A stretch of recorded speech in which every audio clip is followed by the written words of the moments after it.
A new leader emerges to connect the colonies. He has a vision, a transcontinental railway, a dream that will endanger indigenous nations. From the Atlantic to the Pacific, and north to the Arctic Circle, Canada, the second largest nation on Earth, is born. We are explorers, risk-takers, and dreamers, fighting the odds in a land of extremes. Across a vast continent, we build a nation. Truly strong and free.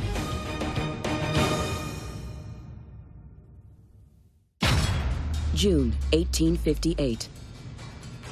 New Caledonia, 150 kilometers inland from the Pacific coast, in what is today central British Columbia. A vast territory, home to more than 70,000 indigenous people.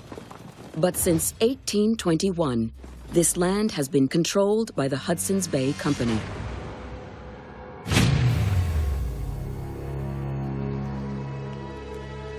For decades, European company traders have made the dangerous cross-country journey here for one reason: the lucrative fur trade. But now, all that is about to change.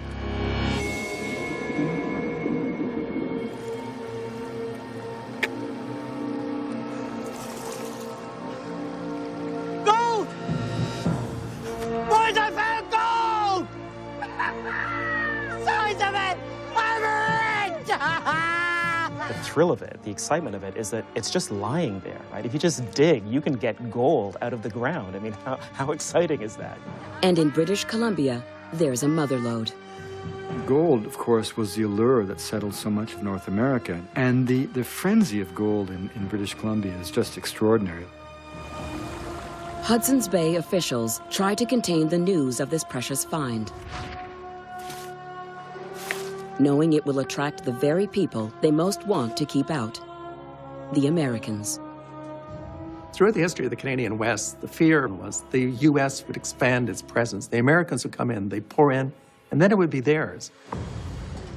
But word spreads, and within weeks, 30,000 American gold seekers stampede north. The gold frenzy that's drawing these Americans fresh from the San Francisco gold rush, all the dreamers and drifters who probably failed in that one. Now they're going to try this.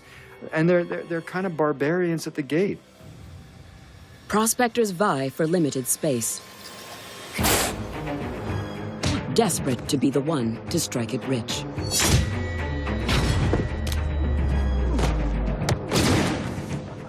Who knows why that quest for gold began, but it's something that every culture seems to have shared since the dawn of time.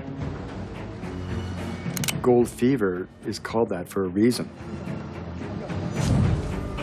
And with no rule of law, this British territory, north of the 49th parallel, is vulnerable.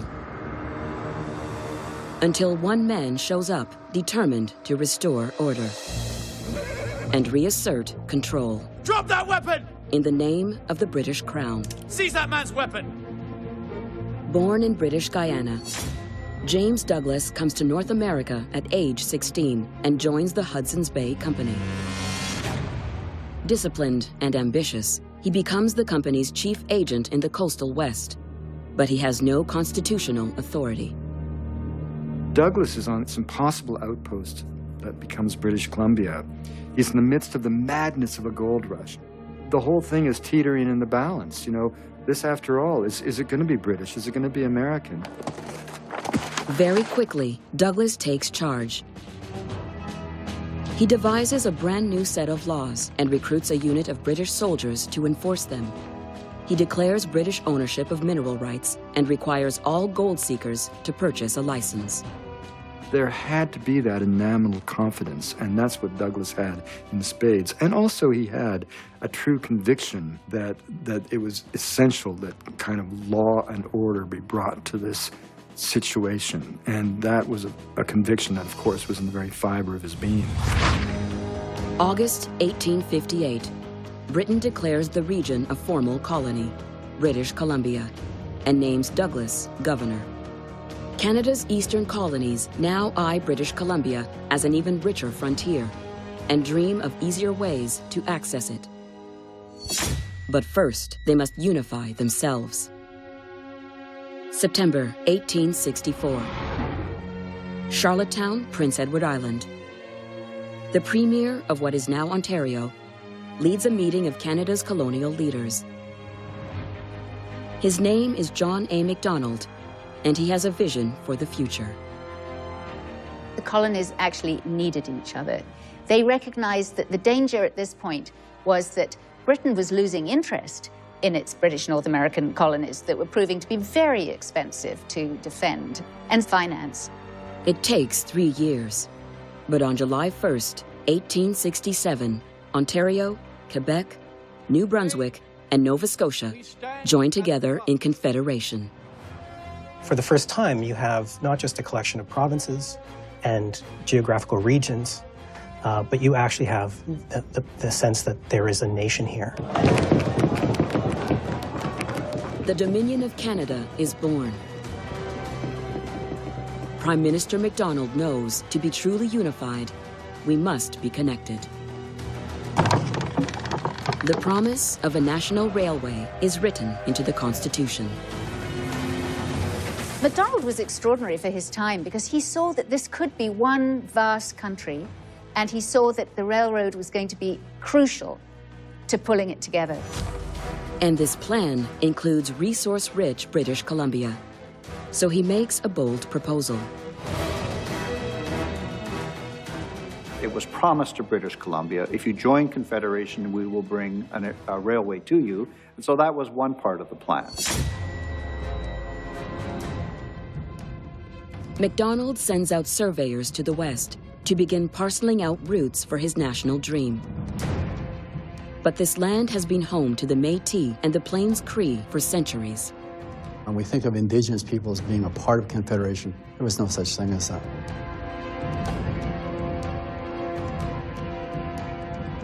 Indigenous peoples were seen as an obstacle, and an obstacle that needed to be removed. On October 11th, 1869, near the settlement of Red River, in what is today southern Manitoba, the Métis are determined to send the surveyors away.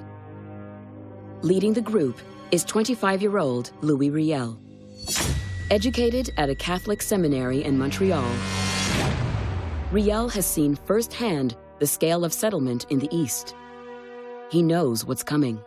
Louis Riel was a leader that was very passionate about defending the rights of the Métis. He was committed to prevent further European expansion into Indigenous territories. In 15 years, Riel will lead a legendary resistance against the Canadian government, resulting in his execution for treason. His sentence galvanizes future Francophone and Indigenous activists. Louis Riel thought, my great-great-grandchildren are not going to have land if this railroad comes through here. And he did what he had to do. But Macdonald doesn't stop. And as the railway continues to move west, Indigenous nations push back. The Canadian government will not claim the prairies without a fight. The iron road that will tie this country together has pushed onto the prairies. It carries the hope of a new nation, but also despair for the Indigenous nations who call the prairies home. The worlds were colliding. That was a pretty inciting incident in our story, in Canada's story. This collision of cultures and belief systems and governments. The story of that time was kind of a nightmare for the Indigenous people. 1884, in the Aspen-Parkland region of central Saskatchewan. A band of Plains Cree make a 3-day trek to an important gathering of Indigenous leaders that will determine their place within the new nation of Canada. Their leader, and the man who has called for the gathering, is Mistahim Masqua, Big Bear. From his very youth, from 13 and 14 years old, he had visions. He had a vision of the Great Bear, who told him how to make a medicine bundle that would be his symbol and his sign of his power. So that he became a very powerful spiritual leader as well as a hunter and as well as a political leader. Over the past several decades, Big Bear has seen the Plains Cree nearly wiped out, first by smallpox, then by starvation, after the destruction of their most important source of food, the buffalo. Hide hunters have killed millions, taking the valuable skins for trade and leaving the bodies to rot. By 1879, buffalo can no longer be found on the prairies. The buffalo, the beaver, the deer, the bear, the eagle, these are all foundational parts of our identity as Indigenous peoples. So when the buffalo on the plains disappear, it's like the world is coming undone. It's like the apocalypse is here. McDonald's National Railway is threatening their homeland, with newcomers ready to make roots on Indigenous territory. The arrival of the railways and all of that really changed to a significant degree the way of life of the people on the plains. The Canadian government has initiated a series of treaties with Indigenous nations, agreements that will see bands relinquish their territory in exchange for permanent reserves and a promise to teach them to farm. The numbered treaties were these 11 treaties that stretched across the country from northern Ontario into northern Alberta, and they captured land for settlement. Without these numbered treaties, there would be no Canada. For 6 years, Big Bear refuses to sign Treaty 6. But with his people facing starvation, his hand has been forced. Big Bear is saying, no, we should not create a treaty. We should not agree to share the land with these newcomers because he believed they wouldn't keep their promises. Big Bear wants to create one large reserve rather than scatter Indigenous peoples on tiny reserves that the government is providing. What do you get in return? Well, you're told that you have to go live in this one area. You're told now to become farmers. You're hunters. You're nomads. You're not sedentary people. The Canadian government had an insatiable appetite, and they were going to take it all. So the point was to get an agreement to save something for our future. During negotiations, word arrives that the Northwest Mounted Police are looking for a young warrior accused of assaulting a government agent. He's here on the land of Chief Poundmaker, another powerful Cree leader. And the police want to arrest this young man. So they say, okay, tomorrow we'll come out and negotiate. Big Bear and Poundmaker travel with the suspect to meet the Mounties on neutral ground, to discuss the accusation. But the Mounties are here to arrest him. Hey, Wepaknaya cook. Namoya! Not kick! Fuck. Okay.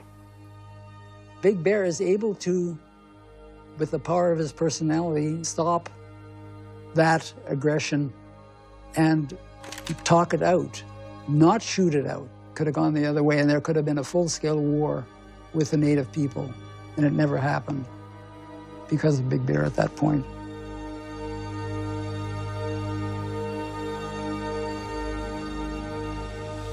But the arrest brings the simmering anger of the younger Cree to a full boil.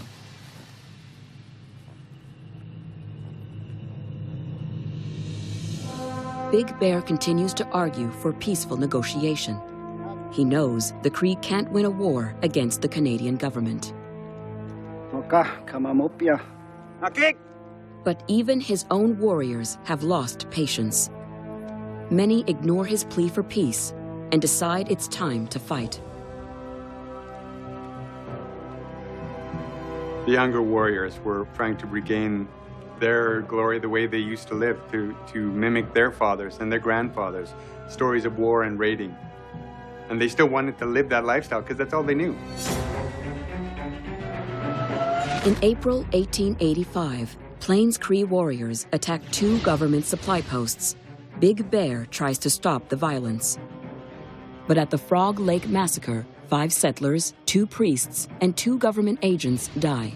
And at Fort Pitt, a Mountie is killed. MacDonald is determined to quash the resistance. Lives are at stake, and so is his dream of a coast-to-coast nation. He dispatches thousands of troops and mounted police to the prairies by rail. June 3rd, 1885, in what is today northwestern Saskatchewan, a party of mounted police catches up with the Plains Cree at Loon Lake. This time, bullets fly. 4 Cree are killed in battle.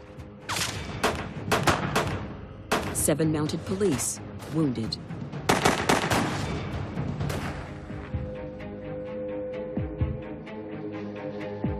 To stop the carnage, Big Bear puts himself in the line of fire.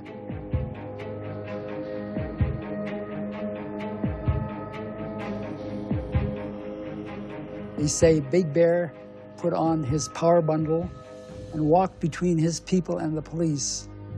And it was as if a veil had come between them. And the Cree people became invisible to the police, and they all escaped. Big Bear had no qualms because he knew he had his ancestors and his spirit animal protecting him. It is a fragile, final act of peace. The next month, Big Bear is arrested. Despite his efforts to avert war, Big Bear is sentenced to 3 years in jail for intending to wage war against the Queen.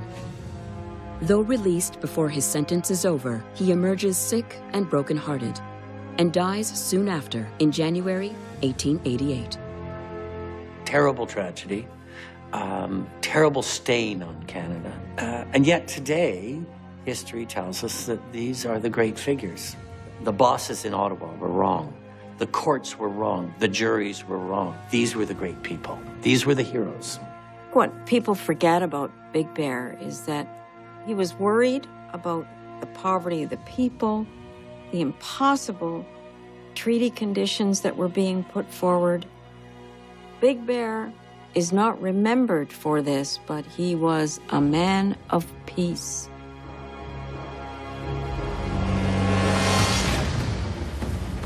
Indigenous resistance doesn't stop the progress of MacDonald's railway across the prairies. 1882. Quebec farmer Frederick Stimson has just traveled to High River, Alberta. He's looking for opportunity in a brand new industry, cattle ranching. The ranching industry was really important to developing the economy of the Canadian West because these vast, vast prairie lands could support cattle. Recently, demand for beef has skyrocketed. And with the railway nearly finished, Stimson will have a direct line to those hungry cities in the east. Backed by powerful investors, Stimson leases 60,000 hectares of rich prairie land. But with only a few thousand cattle in all of Alberta,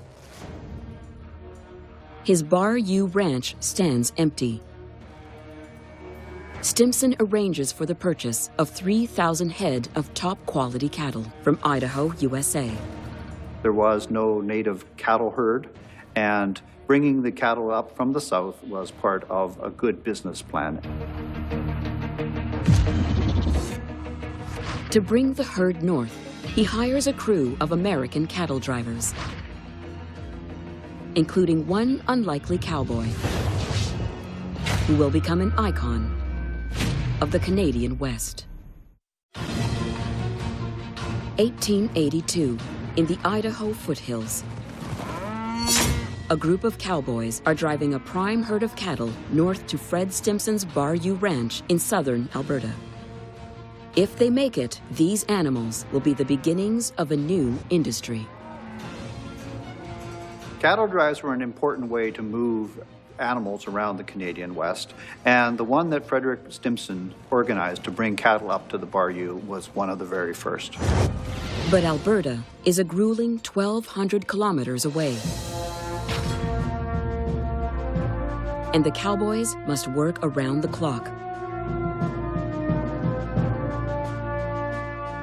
One of the drive crew is John Ware. Born a slave in South Carolina, freed after the end of the Civil War, Ware moved to Texas to learn the cowboy trade. For John Ware to leave the U.S. To come to Canada on this job, I actually think he must have seen this as an opportunity to start over. He must have seen this as an opportunity for a new life. Although respected, Ware needs to prove himself. He is given menial jobs and the weakest horse. This was a guy who had fortitude, who just said, I am not going to let any of that stuff tear at me. I'm going to build up. And that's what he did. Their strongest horse is stubborn. What are you going to do? Ware seizes the opportunity. He makes a deal. If he can control the horse, he can keep it. Whoa. Good. Whoa, whoa, whoa, whoa, whoa, whoa, whoa,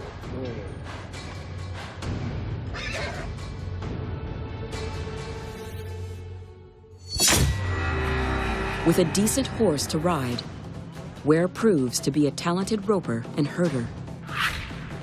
He soon wins a coveted position on the drive's lead team. Now it's up to Ware to guide the herd north, over mountain passes, across rivers, and through the Montana Badlands.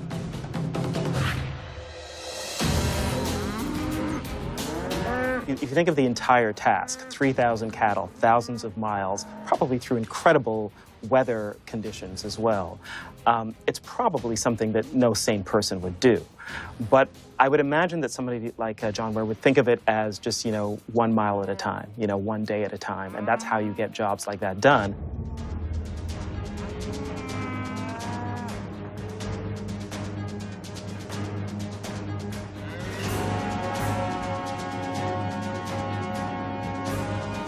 After 4 months on the trail, Ware leads the entire herd, intact and healthy, to the gates of the Bayou Ranch. Impressed by Ware's courage and leadership, Stimson hires him on to help run the business. John Ware was a great cowboy, a great settler, and he was part of the spirit of the Canadian West. For the next 8 years, Ware builds a reputation as one of the finest cowboys and horse breeders in Alberta. In 1890, he buys a cattle ranch of his own and becomes a successful businessman.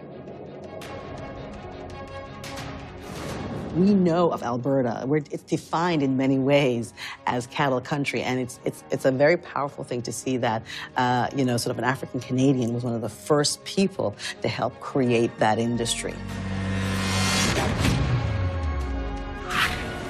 When McDonald's Railway reaches Calgary, the market for Alberta beef explodes. Calgary stockyards are bursting with cattle awaiting shipment east, earning the young city the nickname Cowtown. From the first herds Ware and Stimson bring to Alberta, the number of beef cattle grows to almost 5 million today. The new railway brings thousands of new settlers to the prairies, just as MacDonald envisioned.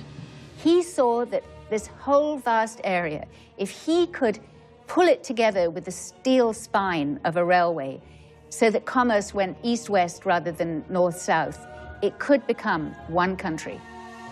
But the railway is far from finished. By 1882, the unprecedented scale and cost has put the mega project more than a year behind schedule. The government has missed its 10-year deadline, and British Columbia has even threatened to secede from Confederation. The only solution is to build on both sides of the Rockies, and meet in the middle.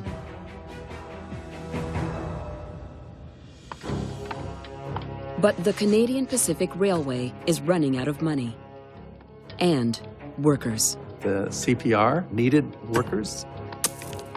They're not going to get this job done unless they've got people who would work hard. And apparently for less than the normal wage you'd have to pay for Eastern Canadian workers to go west. The CPR has a controversial solution to the labor shortage. Workers imported from China. The Chinese population in mainland China includes many people whose conditions of life there are terrible. So they're looking for any opportunity to leave.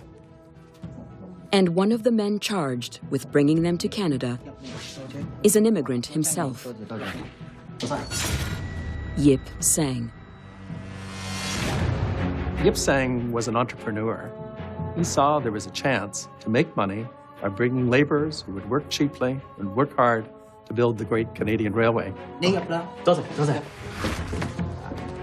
He was a man who was very committed to his community and saw the Chinese workers who he brought over as part of a broader community, as part of a family. But they are also exploited. Chinese workers make $1 a day, half of what white workers receive. Even then, even under these terrible clouds of exploitation, there's still this idea that we can offer a new start to people whose experiences elsewhere are worse. Unfortunately, what they met when they got here was something that was very little better, and in some ways was more exploitative. Chinese crews are given the most dangerous jobs, including blasting rock cuts and tunnels.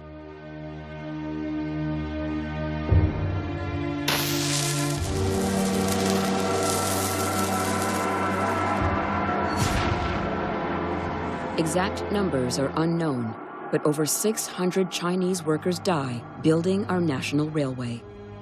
We don't like to think about these things, but we have serious black marks in our history, and this is one of them. The railway was built very much on the backs of people who were really imported as laborers. Over 15,000 Chinese workers are brought to Canada to work on the railway. Despite racist restrictions for decades to come, many decide to stay, creating the foundation for British Columbia's prominent Chinese community. They thought it was worth staying even with all the prejudice, being isolated, not speaking the language, having been treated badly. The Chinese men decided to stay anyway. As Chinese laborers continue to build the railway east, another team of workers pushes west from Calgary.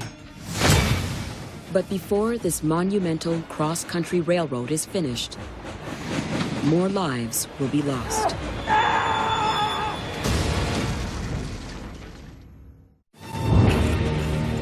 Summer 1884. The rush is on to complete the final stretch of Canada's National Railway. But that will mean crossing the biggest natural obstacle on the continent, the Rocky and Selkirk Mountains. It is incredibly daunting to imagine having to develop a way to get a train through them. The man charged with this colossal task is railway engineer James Ross.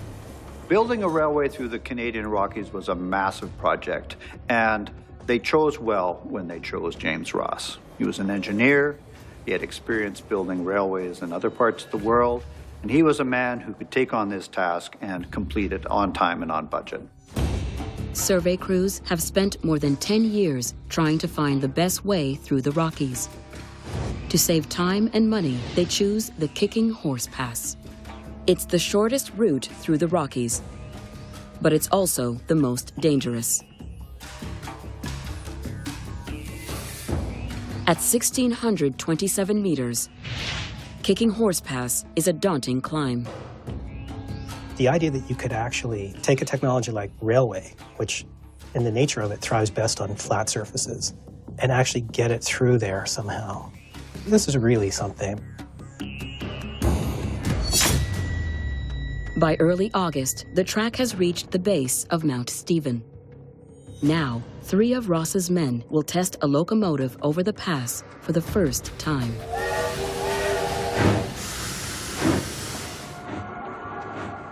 A train consisting of 2 engines and 3 boxcars slowly makes its way to the top of the pass.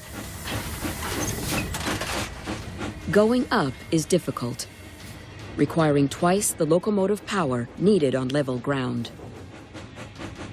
But going down is an even bigger challenge. Easy, easy. The 12-kilometer descent, known as the Big Hill, has a 4.5% grade, the steepest stretch of track in North America. The grades were far beyond what was acceptable even at the time.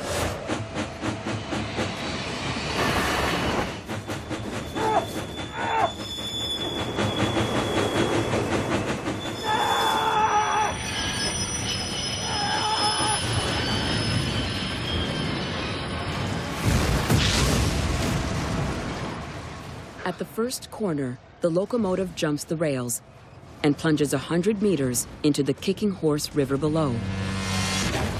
3 men are killed. A tragic disaster that brings the railway construction to a halt.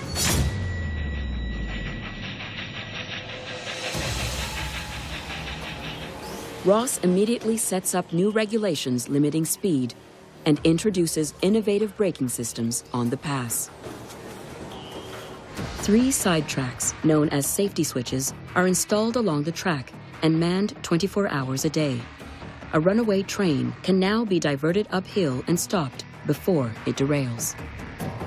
The kind of effort that went in and the kind of engineering that James Ross developed, it was just at a very, very high level.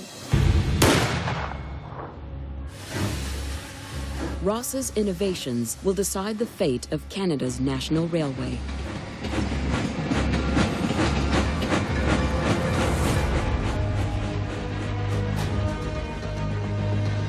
His next train through the pass triumphantly arrives, safely. It was a tremendous sort of boost to the railways, because without that, you could not have linked British Columbia with the rest of Canada.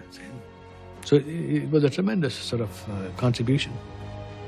James Ross will go on to become a director of the Canadian Pacific Railway and one of the company's biggest shareholders. He's present on November 7th, 1885, in Craigellachie, British Columbia, when the ceremonial last spike is driven home.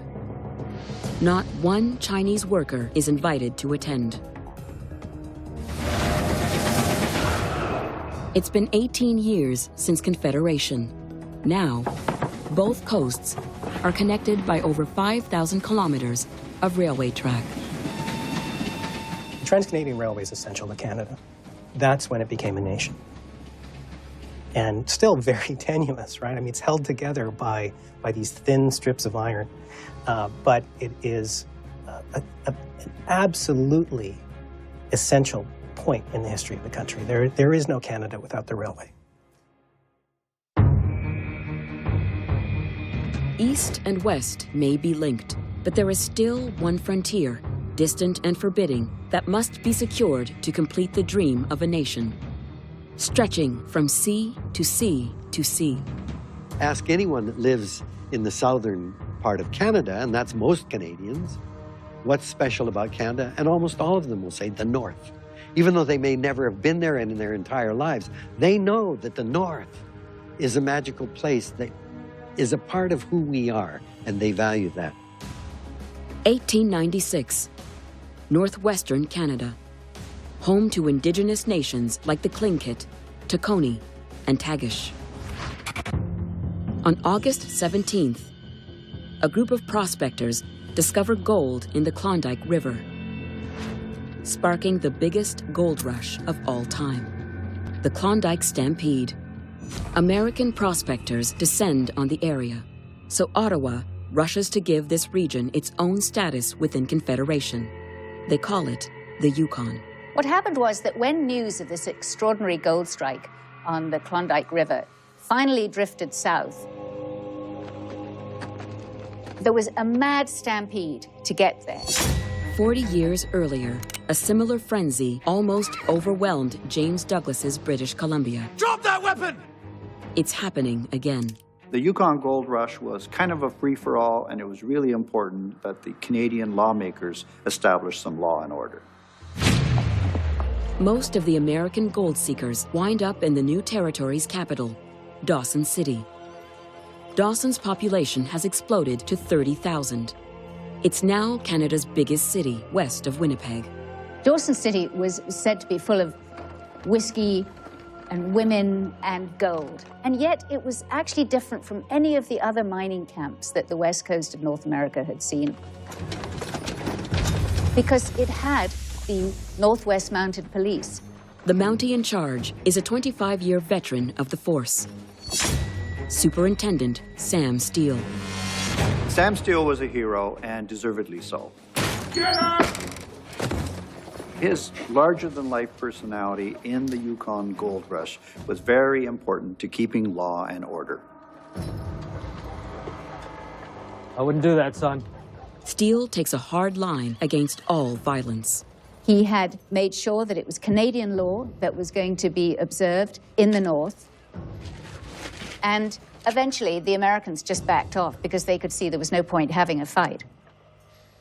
Steele and his Mounties will have their hands full.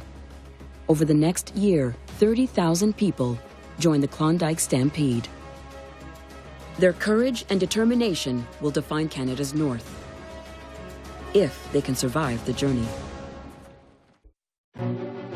1898. Thousands of American gold seekers brave the harrowing Chilkoot Pass and flood into Canada's brand new Yukon Territory, all with the same hope.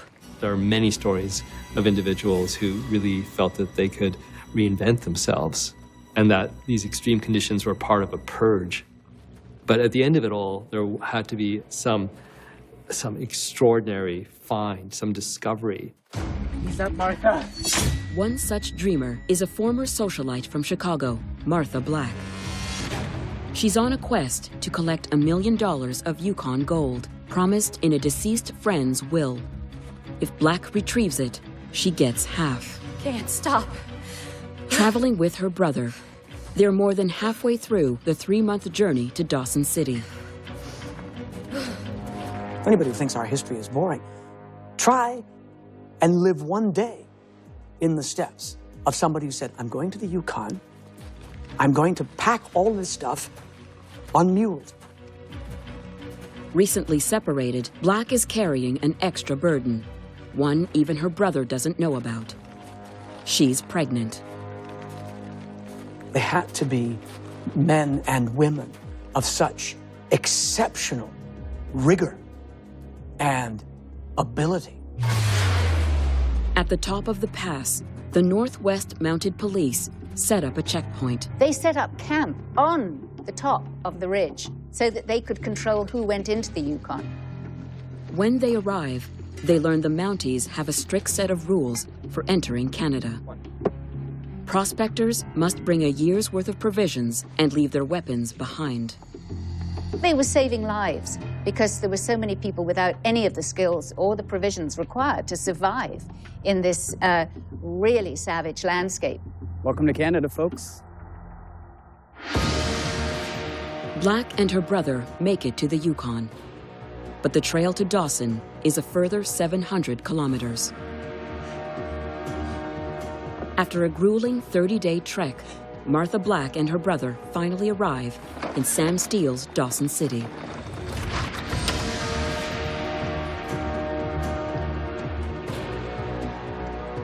But Black's hopes are quickly dashed. There's no record of the unclaimed gold she'd been promised back in Chicago. By the time most of the stampeders arrived in Dawson City, all the best claims had been staked. With winter approaching and a baby on the way, there's no going home.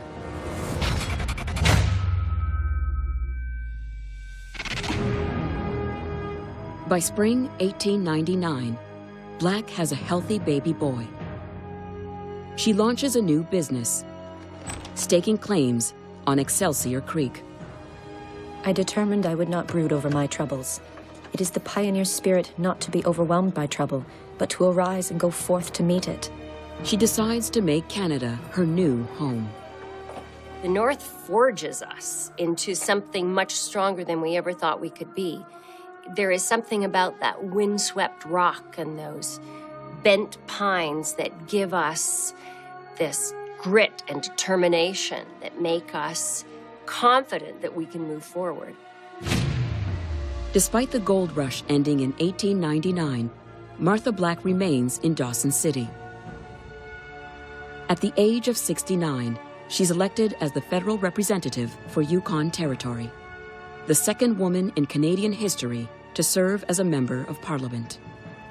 Martha was attracted to the gold, but what she came to represent, as did Sam Steele, a spirit of the North, a sense that this is a part of Canada, that it is a part of a great adventure, that it is distinct, it's different, and in defining what we are, what Canada is, the North is fundamental. We're so rich as a country in resources and in people. The possibilities are endless. The spirit of Canada it's always been hopeful. And it's a gift that needs to be honored and looked after. Soon, Canadians will be called to look outside their borders. World War I will test the new country's mettle and prove how much Canada has to offer the world.